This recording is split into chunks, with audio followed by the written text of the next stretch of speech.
యేసుక్రీస్తు నామములో పరిశుద్ధాత్మ ఆశీర్వాదం అనబడిన ప్రోగ్రాం చూస్తున్న ప్రతి ఒక్కరికి హృదయపూర్వక వందనాలు తెలియజేస్తున్నాను.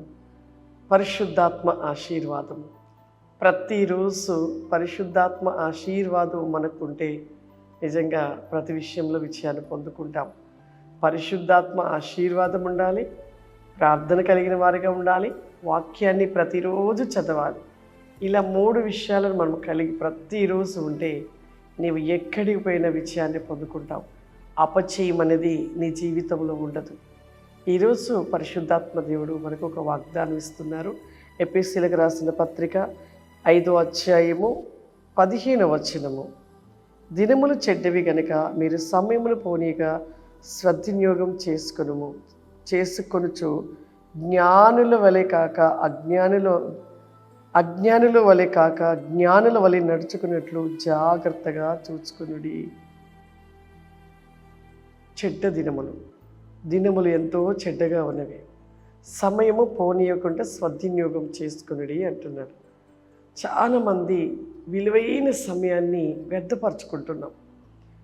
విలువైన సమయం ఎలా వ్యర్థపరచుకుంటున్నామంటే మొబైల్. సమయం అంతా కూడా ఆ మొబైల్లో ఉన్న వాటిని చూసుకుంటూ 1 గంట కూడా ప్రార్థన చేసుకోలేని స్థితి కలిగిపోయారు ఇప్పుడు జనం. ఎక్కడ చూసినా కూడా ప్రార్థన లేదు, ఎక్కడ చూసినా ఆరాధన లేదు, ఎక్కడ చూసినా వాక్యాన్ని పరిశుద్ధ గ్రంథం చదివేది లేదు.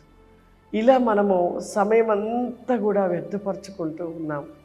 నిజంగా ఆ పరలోక పట్టణము, ఆ వెలుగైన పట్టణములో దేవుడు మన కోసం ఎన్ని సిద్ధపరిచాడు. అవన్నీ కూడా మనం స్వతంత్రించుకోవాలి అంటే భూమి మీద నువ్వు ఉండే విధానమును బట్టి ప్రతిదీ ఆ స్థలంలో ఉన్నవి నీకు దేవుడు అనుగ్రహిస్తాడు. ఇక్కడ భూమి మీద ఉన్న వాటిని చూసి సంతోషపడుతున్నావేమో. ఈ భూమి మీద ఉన్నాయని శిథిలమైపోయేటి, కానీ పరలోకంలో ఉన్నవన్నీ నీ సొంతము. వాటిని నువ్వు సంపాదించుకోవాలి. వాటిని సంపాదించుకోవాలంటే నీ విలువైన సమయం అంతా కూడా దేవునికి ఇవ్వాలి. నీ యొక్క సమయం అంతా సద్వినియోగం చేసుకోవాలి. అజ్ఞానుల వలె కాక జ్ఞానుల వలె నడుచుకోమంటున్నాడు. అంటే ఆ మాటలో చూడండి, అజ్ఞానులు అంటే అజ్ఞానము కలిగిన వారు ఎవరు? లేస్తే మొబైల్ చూడడము, ముసలము ముచ్చట్లు పెట్టడము, అక్కడ ఇక్కడ ఉన్న మాటలు మాట్లాడుకోవడము, వారు అజ్ఞానుల వలె ఉంటూ ఉంటారు. జ్ఞానము కలిగిన వారు ఎలా ఉంటారు?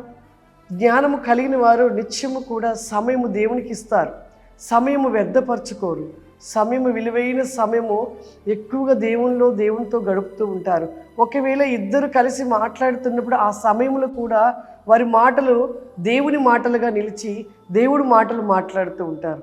అటువంటి వారి జీవితంలో నిజంగా ఎన్ని ఆశీర్వాదాలు భూమి మీదే కాదు ఆ పరలోకములో కూడా ఉంటున్న వాటిని వారు సొంతం చేసుకోగలుగుతారు ప్రియులారా.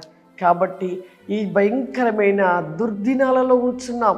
ఈ సమయంలో ఈ దినాలలో నీవు బహు జాగ్రత్తను కలిగి సమయాన్ని వ్యర్థపరచుకోకుండా సద్వినియోగం చేసుకున్నట్లయితే ఖచ్చితంగా నీవు ఆశీర్వదించబడతావు.